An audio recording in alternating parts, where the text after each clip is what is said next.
നിന്നോട് ഞാൻ അപ്പോഴേ പറഞ്ഞ അവനെ വിശ്വസിക്കരുത്. എടാ ഒരു സ്റ്റാർട്ടിങ്ങിലേ പൊട്ടി. റിസ്ക് എടുത്തിട്ടുള്ളവരെ ജീവിതത്തിൽ വിജയിച്ചിട്ടുള്ളൂ. ഇതിന്റെ രണ്ടാമത് ഞാൻ ചോട്ടി പറത്തും പൂച്ചിട്ട് മോട്ടിവേഷൻ കൊടുക്കുന്നു. എന്തൊക്കെയായിരുന്നു 3 പേരും കൂടെ ഒരു കട ഇട്ടാ പൊട്ടും. എന്നിട്ട് 3 പേരും 3 കട ഇട്ട് അത് ഒരേ സ്ഥലത്ത് തന്നെ ഗ്രോത്ത് ഉണ്ടാവും പോലും. പോത്ത് താണ്ടെ എത്തിച്ചാരി നിൽക്കുന്നതിന്റെ മമ്പർ ലേണി ആലോചിച്ച് നോക്കരുത്. 3 പേരോട് ഒരു സ്ഥലത്ത് കടയിട്ടെന്ന് പറഞ്ഞ നീയാ. എന്താ ഈ ബിസിനസ് തുടങ്ങാനുള്ള ഐഡിയ നിന്റേതായിരുന്നല്ലേ?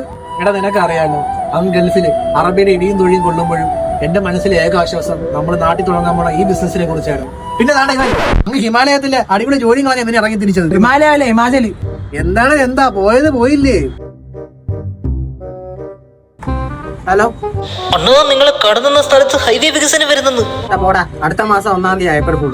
അയ്യോ അണ്ണാ, പറ്റിക്കാൻ പറഞ്ഞതല്ല, ഇപ്പൊ കിട്ടിയ ന്യൂസ്. ഞാൻ അങ്ങോട്ട് വിളിക്കാവേ. സോറിടാ. പടച്ചോനെ, ആ വസ്തുക്കൾ കിട്ടിയ വിലക്ക് വിറ്റ് കാശാക്കിയവന്മാരോട് ഞാൻ എങ്ങനെ പറയും?